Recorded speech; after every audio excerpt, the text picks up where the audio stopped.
Welcome back students, welcome back again. Class 9th NCERT geography chapter first India its location and size हमने already 4 part upload कर दिए। यदि आप नए हैं तो प्लेलिस्ट में जाए। प्लेलिस्ट में मैंने क्लास 9th NCERT जियोग्राफी का फोल्डर ऑलरेडी मैंने बना दिया है। उसमें जाके आप सीरियल वाइज एक एक पार्ट को आप देख सकते हैं और चारों पार्ट देखने के बाद ये आपका समरी पार्ट है। सारे चारों पार्टों का कंक्लूड है मैं एक छोटे से वीडियो में आपको प्रोवाइड कर रहा हूँ, ताकि आप एक वीडियो देख के उसे आप एग्जाम से पहले रिवाइज कर सकते हैं। बहुत इंपॉर्टेंट होने वाला है क्लास, आप इसे मिस न करें। और नोट्स आप ऑलरेडी बना चुके हैं, सिर्फ इसे आपको देखना है, लेक्चर देखना है। फिर उसके बाद से नेक्स्ट वीडियो में मैं आपको MCQs और उससे रिलेटेड जितने भी क्वेश्चन लॉन्ग हैं, शॉर्ट हैं, मैं क्वेश्चन अगले वीडियो में लेक्चर में आपको कराऊंगा। उम्मीद करते हैं आप नोट्स बना रहे होंगे और इसे अगेन एंड अगेन रिवाइज कर रहे होंगे। ओके, आइए स्टार्ट करते हैं। इंडिया का लोकेशन और उसकी स्थिति और उसका विस्तार क्या है। ठीक है, इंट्रोडक्शन मैंने सब कुछ आपको बता दिया था। इंडिया इज आवर मदरलैंड, हमारी भारत हमारी मातृभूमि है। यहाँ पे हम जन्म लिए, यहीं पे हमको रहना है, यहीं पे खाना है पीना और यहीं पे सब कुछ छोड़ के चले जाना है, यहाँ से कुछ नहीं लेके जाना है। और फिजिकल एंड कल्चरल डाइवर्सिटी, हमारे देश की जो भौतिक बनावट है, हमारे देश की जो नेचुरल बनावट है, और उसके साथ साथ हमारे देश की जो कल्चरल सिस्टम है, जो सांस्कृतिक जो विविधताएं हैं, भौतिक और सांस्कृतिक रूप से हमारा देश काफ़ी डाइवर्स है, काफ़ी भिन्न भिन्न यहाँ के फिजिकल स्ट्रक्चर हैं और उसके साथ साथ कल्चर है। ठीक है, नेक्स्ट में है लॉफ्टी माउंटेन्स माइटी रिवर्स। और हमारे देश में आप जानते हैं वेस्ट से लेके ईस्ट में लगभग 2500 किलोमीटर 2500 किलोमीटर का हिमालय रेंज का एक श्रृंखला है। उस पर ऊंचे ऊंचे पर्वत श्रृंखला है, जैसे कंचनजंगा, गाडविन आस्टीन, नंगा पर्वत, धौलागिरी, मंसालू, मकालू एटसेट्रा। ये सारी पर्वत श्रेणियाँ हमारे देश में ही हैं और इसलिए भारत में लॉफ्टी माउंटेन्स ऊंचे ऊंचे पर्वत की मालाएं हैं। और उसके बाद से माइटी रिवर्स, बड़े बड़े विशाल नदियाँ हमारे देश में हैं, जैसे गंगा नदी, ब्रह्मपुत्रा रिवर, गोदावरी, कृष्णा, कावेरी। ये तमाम नदी हमारे देश में हैं। इसी की वजह से हमारा देश फिजिकल रूप से डाइवर्स होता है और साथ साथ हिंदू, मुस्लिम, सिख, ईसाई, बौद्ध, जैन, पारसी तमाम धर्म के लोग हैं। तो इनके सारे कल्चर और सभ्यता, संस्कृति, कस्टम, रिचुअल्स सबको मिला लेते हैं, तो इससे हमारे देश का कल्चरल डाइवर्सिटीज बढ़ जाता है। नेक्स्ट है plains and plateau cover area large area. हमारे देश में प्लेन्स भी पाए जाते हैं, समतल मैदान। आप जानते हैं पंजाब, हरियाणा, उत्तर प्रदेश, बिहार, झारखंड, पश्चिम बंगाल, ये एरिया प्लेन मैदान पाए जाते हैं। और दक्षिण भारत के जो जितने भी पार्ट हैं, rest of the part south India के, वो प्लेटू वाले रेंज है। प्लेटू क्या होते हैं? पहाड़ से ऊंचे होते हैं, पहाड़ से नीचे होते हैं और मैदान से काफ़ी ऊंचे होते हैं, उन्हें प्लेटू कहते हैं। तो साउदर्न इंडिया हमारा प्लेटू से पूरा भरा पड़ा है। प्लेन्स, नॉर्थ में हम लोग प्लेन्स में रहते हैं। दुनिया का 7वां सबसे बड़ा देश है। ठीक है, आगे बताएंगे 7 कंट्री।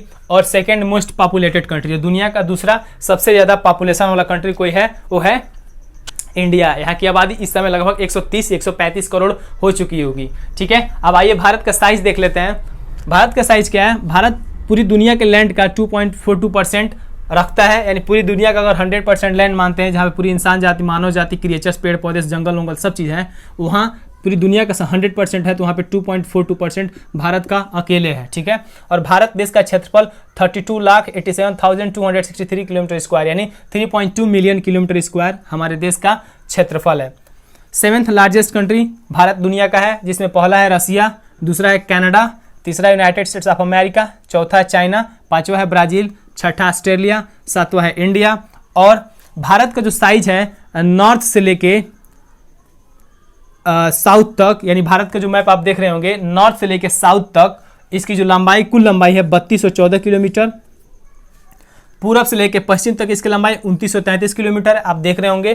कोस्टल और आइलैंड मतलब तटवर्ती सीमा, द्वीप को भी मिला लें और भारत के मेन लैंड से जो तटवर्ती सीमाएं हैं, दोनों को जोड़ लेते हैं, तो हमारे देश का जो तटवर्ती सीमाओं का जो कुल लेंथ है 7516.6 किलोमीटर, 7516.6 किलोमीटर है। कितना? हमारे देश का मान लीजिए ये हो गया साउथ पार्ट का, ये कोस्टल रेंज, और ये हो गया अंडमान निकोबार, ये लक्षद्वीप। इन दोनों के समुद्र से लगने वाली तटवर्ती सीमाओं का लंबाई कितनी है? 7516 किलोमीटर। ये आपने साइज देख लिया।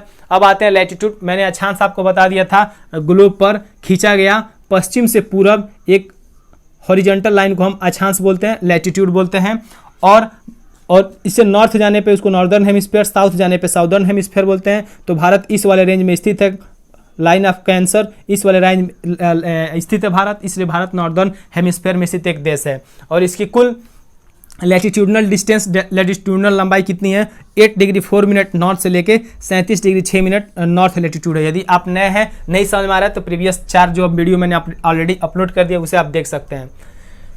ट्रॉपिक ऑफ कैंसर भारत को 23.5 डिग्री लैटिट्यूड पे काटता है, जो कि भारत को लगभग आधा आधा दोनों पार्ट में काट देता है। इससे मान लीजिए अगर इसे हम भारत बनाते हैं तो यहाँ से latitude line of cancer 23.5 degree पे काटता है भारत को, जो आधा पार्ट भारत का नॉर्थ आधा पार्ट भारत का साउथ बीचों बीच से काटता है। ठीक है, और जो लाइन ऑफ कैंसर है, ये जो लाइन ऑफ कैंसर है आप इमेज में देख रहे होंगे, भारत कितने राज्यों से गुजरता है 8 राज्यों से गुजरता है। पहला है गुजरात, राजस्थान, मध्य प्रदेश, छत्तीसगढ़, झारखंड, पश्चिम बंगाल, मिजोरम, त्रिपुरा, यानी त्रिपुरा के बाद मिजोरम आता है। 1 2 3 4 5 6 7 8। ठीक है, आपने लैटिट्यूड वाले के बारे में देख लिया था। अब आइए देखते हैं लॉन्गिट्यूड क्या होते हैं। लॉन्गिट्यूड कुछ नहीं होते हैं। लॉन्गिट्यूड ग्लोब पे खींचे गए नॉर्थ टू साउथ एक वर्टिकल लाइन होते हैं। ग्लोब पे खींचे गए नॉर्थ टू साउथ एक वर्टिकल लाइन होते हैं जिसको लॉन्गिट्यूड बोलते हैं। ठीक है, तो लॉन्गिट्यूड मैंने ऑलरेडी वीडियो में बता दिया है, 68.7 डिग्री ईस्ट से लेकर 97.25 ईस्ट तक इसका लॉन्गिट्यूडनल एक्सपांसन है। ठीक है, 82.5 डिग्री लॉन्गिट्यूड भारत के एकदम बीचों बीच से। यदि भारत का मैं मैप बनाऊं, अगर भारत का मैं मैप बनाऊं तो यहाँ से 82.5 डिग्री से, आप मैप में देख रहे होंगे, 82.5 डिग्री से भारत को 2 भागों में काटता है। 82.5 डिग्री लॉन्गिट्यूड जो भारत का स्टैंडर्ड टाइम ऑफ इंडिया, यानी भारत का स्टैंडर्ड मानक समय है, यानी जो 82.5 डिग्री पे जो टाइम लाइन हम खींचे हैं वो पूरे देश का एक स्टैंडर्ड टाइम होता है। उसी के देश के उसी टाइम के अनुसार अपने देश का ऑफिशियल वर्क्स वगैरह होते हैं। और भारत के पश्चिम से लेकर पूरब तक, आप जानते हैं भारत की कितनी लंबाई है पश्चिम से लेकर पूरब तक 2933 किलोमीटर। और 2933 किलोमीटर लंबाई होने की वजह से पश्चिम और पूरब में जो भारत का सबसे पश्चिमी पॉइंट है, भारत का सबसे पूर्वी पॉइंट है, इन दोनों के बीच लगभग 2 घंटे का अंतराल होता है। इन दोनों के बीच लगभग कितने घंटे का अंतराल होता है? 2 घंटे का अंतराल होता है। ठीक है, अब बाउंड्री देख लेते हैं। क्योंकि जानते हैं भारत एक सब कॉन्टिनेंट है, भारत एक उपमहाद्वीपीय देश है। ऐसा इसलिए बोला जाता है भारत को उपमहाद्वीपीय देश, क्योंकि भारत के जितने भी पड़ोसी देश हैं उनकी जो सीमाएं हैं भारत के साथ साझा होती हैं, और भारत के साथ उनके कल्चर, सभ्यता, संस्कृति, भाषा, त्यौहार सारे कुछ हूबहू सिमिलियर मिलते जुलते हैं। कहीं कहीं के कुछ नहीं मिलते, लेकिन अधिकतर most of all the country जो इंडियन सब कॉन्टिनेंट में लोकेटेड हैं उनकी सभ्यता, संस्कृति, कल्चर, कस्टम्स, रिचुअल्स सारी चीज़ें मिलती है। इसलिए भारत एक सब कॉन्टिनेंट बन जाता है। क्योंकि पाकिस्तान पहले भारत का अंग था, अफगानिस्तान भारत का अंग था, बांग्लादेश भारत का अंग था, म्यांमार भारत का अंग नहीं था। ये सारी चीज़ें कहीं ना कहीं हमारे देश के हैं। और सबसे इंपॉर्टेंट बात ये है, अगर साउथ ईस्ट एशिया आप जाते हैं, इमेज में देख रहे होंगे, साउथ ईस्ट एशिया जाते हैं तो वहाँ की लैंड अलग हो जाती है, और हमारे लैंड के साथ ही ये मेन लैंड में साउथ एशिया में जुड़ा हुआ है। इसलिए भारत एक उपमहाद्वीप देश हो जाता है। ठीक है, पेनिसुलर कंट्री, पेनिसुलर क्या होता है? एक ऐसा लैंड का टुकड़ा जो 3 ओर से 1 2 3 ओर से वाटर से कवर हो, वाटर से सराउंडेड हो, घिरा हुआ है, उसे हम पेनिसुलर बोलते हैं। और साउथ का भारत हमारा 3 ओर पानी से घिरा है, बे ऑफ बंगाल, अरबियन सी और इंडियन ओशियन, इसलिए भारत एक पेनिसुलर कंट्री होता है। पश्चिम में अरबियन सी, पूरब में bay of Bengal, Pakistan, China, Afghanistan, Nepal, Bhutan, Myanmar, Bangladesh, ये इसके पड़ोसी देश हैं। ठीक है, श्रीलंका साउथ में आइलैंड, श्रीलंका भारत के सबसे दक्षिण में एक द्वीपीय देश है जो पाक स्ट्रेट से भारत से अलग होता है, और गल्फ ऑफ मन्नार और पाक स्ट्रेट, गल्फ ऑफ मन्नार और उसके साथ साथ बे ऑफ बंगाल को जुड़ती है। ये हमने देख लिया बाउंड्री से रिलेटेड कुछ इंपॉर्टेंट फैक्ट। अब देखते हैं कोस्ट लाइन। कोस्ट लाइन मतलब तटवर्ती एरिया। मैंने ऑलरेडी आपको तटवर्ती एरिया के बारे में बता दिया है, फिर मैं यहाँ पे आपको रिवाइज कर दूं। भारत का कोस्ट लाइन, कोस्ट लाइन मतलब एक ऐसा लाइन जो समुद्र से उसकी सीमा लगती है, उसे कोस्ट लाइन बोलते हैं। एक ऐसा लाइन जिसकी जो सीमा होती है, जिसकी जो बॉर्डर होती है वो समुद्र से लगती है, उसको कोस्ट लाइन बोलते हैं। और भारत आप जानते हैं जम्मू कश्मीर से लेके यहाँ तक, सॉरी गुजरात से लेके यहाँ तक उड़ीसा तक भारत के जो राज्य हैं इनकी सीमाएं समुद्र के साथ टच करती है। पश्चिम में अरबियन सी, पूरब में बे ऑफ बंगाल, तो इसलिए भारत का कोस्ट लाइन काफ़ी लंबा हो जाता है। और आप जानते हैं भारत के 2 द्वीप हैं, अंडमान एंड निकोबार एंड लक्षद्वीप। तो इसलिए टोटल अगर भारत की कोस्टल बॉर्डर की लाइन को यदि मेजर कर लें तो 7560.6 किलोमीटर होता है। ठीक है, हमारा रेगुलर कोस्ट लाइन, हमारे देश का ये जो कोस्ट लाइन है काफ़ी रेगुलर है, और रेगुलर होने की वजह से यहाँ पे नेचुरल पोर्ट, नेचुरल बंदरगाह का, नेचुरल हार्बर का डेवलपमेंट नहीं हो पाया है, इसलिए आर्टिफिशियल यहाँ पे बंदरगाह सारे के सारे बनाए गए हैं। ठीक है, west gulf of Kutch, east to Chilka in Orissa, यानी आप कच्छ गुजरात यहाँ पे देख रहे होंगे, मैप में भी देख रहे होंगे, जो कच्छ की खाड़ी है, कच्छ का जो गल्फ ऑफ कच्छ है यहाँ से स्टार्ट होता है, और उड़ीसा में यहाँ पे लेक आपका क्या, लेक चिल्का के पास यहाँ पे यहाँ से लेके, यानी लेक गल्फ ऑफ मन्नार से लेकर लेक चिल्का तक भारत का कोस्टल रेंज स्टार्ट होता है और खत्म हो जाता है पश्चिम से पूरब। तो आपने कोस्ट लाइन भी देख लिया। अब आते हैं आइलैंड। आइलैंड का डेफिनेशन मैंने ऑलरेडी बता दिया, एक ऐसा लैंड जो चारों ओर से वाटर से सराउंडेड हो। A land which is surrounded by four side water is called island. एक ऐसा लैंड जो चारों ओर से वाटर से सराउंडेड हो उसको आइलैंड बोलते हैं, ठीक है। आप जानते हैं बे ऑफ बंगाल में अंडमान एंड निकोबार स्थित है। इमेज में आप इजिली देख रहे होंगे। अरबियन सी में लक्षद्वीप स्थित है। Kanyakumari is the southern most part of India, mainland of India, and northern part of Indira call and southern part of India is the Indira point. Bharat का सबसे दक्षिणी बिंदु अंडमान एंड निकोबार में आप जानते हैं इंदिरा पॉइंट है। और भारत के देश के मुख्य भूभाग की सबसे दक्षिणी बिंदु कन्याकुमारी, और भारत का सबसे उत्तरी बिंदु इंदिरा कॉल, भारत का सबसे दक्षिणी बिंदु इंदिरा पॉइंट, और भारत के मेन लैंड का दक्षिणी बिंदु कन्याकुमारी। मैंने इस कंसेप्ट को क्लियर कर दिया है, आप प्रीवियस लेक्चर में देख सकते हैं। यहाँ पे सिर्फ रिवाइज और रिवीजन सीरीज चल रहा है। स्टूडेंट्स, गर्मी काफ़ी ज़्यादा है, सो इसलिए थोड़ा सा स्वेट पोंछने में कुछ सेकेंड्स लग जा रहे हैं। अब इंडिया एंड द वर्ल्ड, मैंने ऑलरेडी बता दिया था। भारत के दुनिया के साथ, भारत के अन्य जो पड़ोसी देश है, चाहे अन्य जितनी भी दुनिया है, उनके साथ भारत के संबंध प्राचीन काल से काफ़ी मधुर रहे, काफ़ी अच्छे रहे। आज जो मरीन आप समुद्र के रास्ते जो खुल गए हैं, जो समुद्री रास्ते खुल गए, इससे पहले भारत इंटरनेशनल रूप से लैंड से ट्रेड करता था, व्यापार अपना जमीन के रास्ते करता था। तो उस जमाने से लेकर एंशियंट टाइम से लेकर टिल टुडे तक हमारे देश का दूसरे देश के साथ संबंध काफ़ी बेहतर रहा है। इसलिए लैंड और मेरीटाइम रूट के बारे में कुछ जान जाते हैं और भारत की इंपॉर्टेंस दूसरे देश से क्या है समझ सकते हैं। इंडिया का नॉर्थ पार्ट आप इमेज में देख रहे होंगे। लॉफ्टी माउंटेन्स, ऊंचे ऊंचे पर्वत श्रृंखलाओं से घिरा पड़ा है, जो कि एक फॉर्मिडेबल बैरियर का काम करता है, एक बाधा और एक रुकावट और एक ब्रेकर का काम करता है। ब्रेकर मैं इसलिए बोल रहा हूँ क्योंकि चाइना, मंगोलिया और उत्तरी एशिया से आने वाली ठंडी हवाओं को हिमालय रोक के पुनः उधर ही भेज देता है, जिससे भारत में सर्द भरी ठंडी या बर्फीली हवाएं नहीं आ पाती। इसलिए भारत के लिए बैरियर का काम करता है। और उतनी ऊंचाई पे जो पर्वत श्रृंखलाएं रहेंगी, वहाँ पर टेम्परेचर माइनस में रहेगा। जाहिर सी बात है, वहाँ से घुसपैठ कराना और वहाँ से आतंकवादी गतिविधियाँ कराना काफ़ी कठिन हो जाती हैं। इसलिए वहाँ से हम काफ़ी निश्चित हैं, हम श्योर हैं, वहाँ से कोई भी टेररिस्ट एक्टिविटीज़ नहीं होती है, ना के बराबर होती हैं, ठीक है।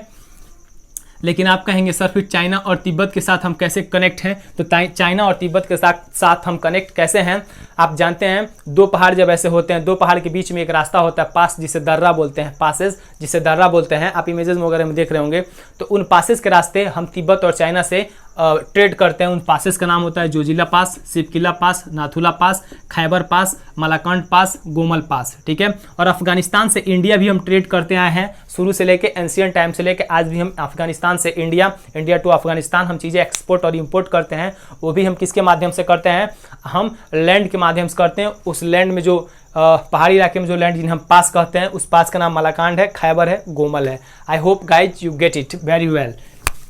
Ancient time sea played important role, head of India, East Africa, South East Asia etcetera. मैंने ऑलरेडी सारी चीज़ें बता दिया हूँ। प्राचीन काल में भारत का जो महत्व काफ़ी इंपॉर्टेंट हो जाता था, क्योंकि भारत हिंद महासागर में, इंडियन ओशियन में एक सेंटर देश के रूप में भूमिका निभाता है। और सेंटर देश के रूप में रोल प्ले करने की वजह से भारत से ईस्ट यानी साउथ ईस्ट एशिया कंट्री हो या भारत से वेस्ट अफ्रीका कंट्री हो, यूरोपियन कंट्री हो, इन दोनों के बीच यदि ट्रेड करना है तो भारत एक बफर स्टेट के रूप में काम करता था। भारत एक ऐसा बीच में एक देश का काम करता था जहां से हो कहीं कोई south east Asian country, Australia, New Zealand country आ सकते हैं, या अफ्रीका, पूर्वी अफ्रीका, यूरोप, पश्चिमी एशिया, वेस्टर्न एशिया के लोग हमारे देश से ही होके अपने देश में व्यापार कर सकते हैं। इसलिए हम कह सकते हैं एंशियंट टाइम से लेकर टिल टुडे आज तक भारत इंडियन ओशियन में एक महत्वपूर्ण भूमिका निभाते आया है। 1869 में सुएज कैनाल खुल जाने से 7000 किलोमीटर का डिस्टेंस मिनिमाइज हो गया। आप इमेज में देख रहे होंगे स्टूडेंट्स, कैसे हम Africa, South Africa, West Asia, Europe से हम लोग ट्रेड करने आते थे अगर समुद्र के रास्ते, तो समुद्र के रास्ते आकर कैसे उन्हें घूम के भारत से व्यापार करना होता था, जो कि काफ़ी उसकी लेंथ ज़्यादा हो जाती थी। लेकिन जैसे सुएज कैनाल बन गया, 1869 में बन गया, उसे खोद के बना दिया गया, तो कैसे कितनी शॉर्टकट डिस्टेंस तय करके पश्चिमी एशिया, यूरोप और पूर्वी अफ्रीका, पश्चिमी अफ्रीका के लोग ट्रेड कर लेते हैं, ठीक है। Ocean routes from East Africa, Europe, West Asia to South Asia, South East Asia and Australia. यानी ओशियन रूट जो है इंडियन ओशियन, वो East Africa, West Asia, Europe और तमाम साउथ ईस्ट एशियन नेशन के पास जाने के लिए जो इंडियन ओशियन है काफ़ी इंपॉर्टेंट रोल प्ले करता है। और इवन आपको अगर एयर रूट्स भी चाहिए, अगर मान लीजिए किसी बंदे को थाईलैंड से उसको यूरोप जाना हो तो कोशिश करता है भारत के ऊपर से ही होकर जाए, तो इसलिए भारत भी एयर रूट्स के लिए भी also India is a important role और उसका इंपॉर्टेंट काफ़ी बढ़ जाता है। ठीक है, अब प्राचीन काल में लैंड के रास्ते हमारे देश में, प्राचीन काल में लैंड के रास्ते हमारे देश में कुछ यात्री, कुछ व्यापारी हमारे देश में आए, हमारे देश को समझने के लिए, हमारे देश को जानने के लिए, तो अपने साथ आए, तो अपने साथ अपनी संस्कृति, अपनी सभ्यता, अपनी लैंग्वेज, अपने कल्चर, अपने ट्रेडिशन, अपने रिचुअल्स को लेके हमारे देश में आए और हमारे देश में आकर उनको अच्छा लगा तो हमसे हमारी संस्कृति में घुल मिल गए और फिर अपने देश वापस गए, तो हमारी संस्कृति के कुछ पार्ट, कुछ अंश अपने देश में लेके चले गए, अपनी संस्कृति अपने देश के कुछ पार्ट हमारे देश में लेके चले आए। इस प्रकार भारत में एक कंपोजिट कल्चर का विकास होता है, एक सामसिक संस्कृति का विकास हुआ है। ठीक है, इसलिए हम भारत कल्चर रूप से काफ़ी डाइवर्सिटी है यहाँ पे। ठीक है, फिर कह रहे हैं रामायण, महाभारत, उपनिषद, ये सारी चीज़ें जो धार्मिक किताबें हैं, उपनिषद हो गए, वेद हो गए, रामायण हो गए, महाभारत हो गए, इन्हीं ट्रेवलर द्वारा भारत यानी इंडिया से इंटरनेशनल स्तर पर ले जाया गया और इंटरनेशनल जितने भी फेमस जो लेखक थे, नाटककार थे, उनके चीज़ इंडिया में आ पाई बाई लैंड।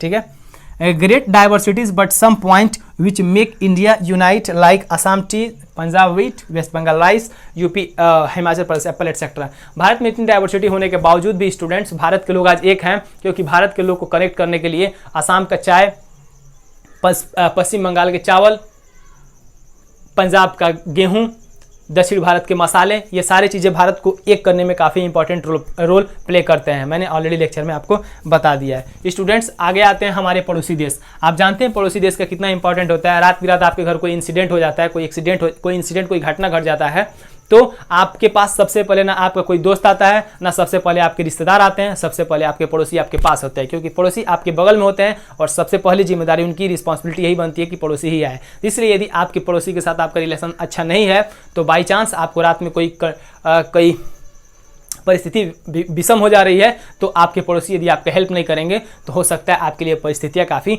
डिफरेंट पैदा हो सकती है। इसलिए यदि आपके पड़ोसी हैं, उनसे आप जलते हैं, बैर भाव रखते हैं, तो try to make a good relationship between your neighbours. अपने पड़ोसियों के बीच अच्छा संबंध बना के रखें, क्योंकि सबसे पहले चाहे डेथ हो, चाहे खुशी हो, चाहे दुखी हो, सबसे पहले आपके साथ वही रहेंगे। मानते हैं कुछ पड़ोसी इडियट होते हैं, लेकिन उनसे हमको इग्नोर नहीं करना चाहिए, उनके इंपॉर्टेंस को कम नहीं करना चाहते हैं। ठीक है, भारत एक सब कॉन्टिनेंट देश है, एक उपमहाद्वीप देश है, मैंने बता दिया क्यों।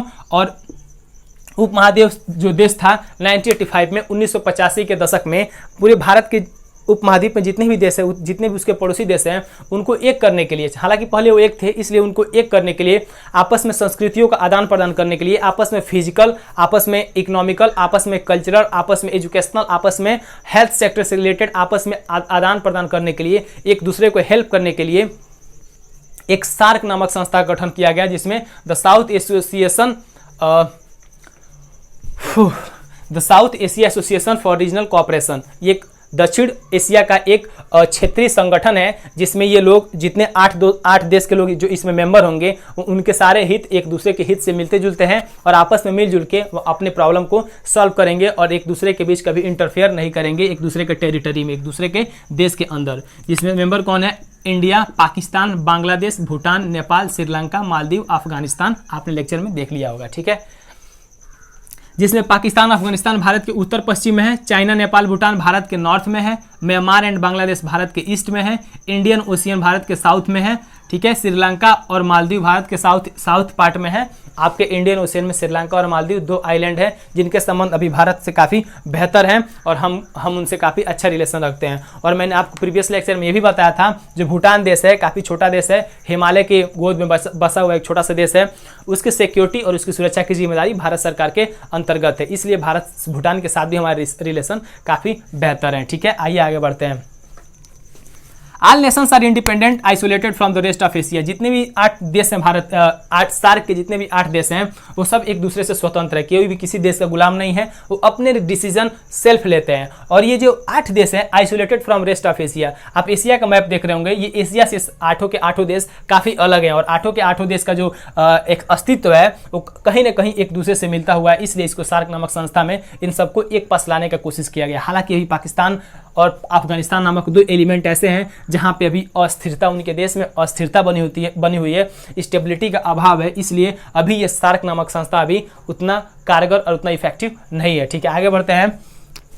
Geographical like climate culture tradition similar. मैंने जो 8 देश सार्क के जो 8 देश बनाए हैं, इनके कल्चर, इनके सिविलाइजेशन, इनके कस्टम्स, इनके रिचुअल्स, इनके लैंग्वेज, एनी हाउ कहीं ना कहीं इनके चीज़ें आपस में मिलती है। So they are unite like institute SAARC संस्था के माध्यम से वो एक होने की कोशिश कर रहे हैं, so that they can trade to one another, ताकि एक दूसरे से व्यापार ट्रेड कर सके और उनका काफ़ी आपस में सहयोग हमेशा बढ़ा रहे और आपस में कभी कन्फ्लिक्शन ना हो, ताकि उनसे कभी विवाद हो, झगड़ा हो। ठीक है, आप देखे भी होंगे काफ़ी बेहतर समझ। भूटान के बारे में मैंने बता दिया। ठीक है, last point but not least, administrative India. Bharat छोटा सा देश नहीं, आप जानते हैं भारत एक बहुत विशाल देश है, बहुत भास्ट देश है। इसमें 28 स्टेट्स और 8 यूनियन टेरिटरीज हैं, 8 केंद्र शासित प्रदेश और 28 राज्य। इतने बड़े देश को चलाने के लिए जाहिर सी बात है बहुत बड़े संविधान की जरूरत पड़ती है। इसलिए भारत का संविधान दुनिया का सबसे विशाल संविधान हो जाता है, क्योंकि इतने बड़े डाइवर्सिटी फुल कंट्री को चलाना मुश्किल ही नहीं बल्कि नामुमकिन है। ठीक है, इसमें 28 स्टेट्स, 8 यूनियन टेरिटरीज हैं, 100 यूनियन स्टेट्स ऑफ इंडिया।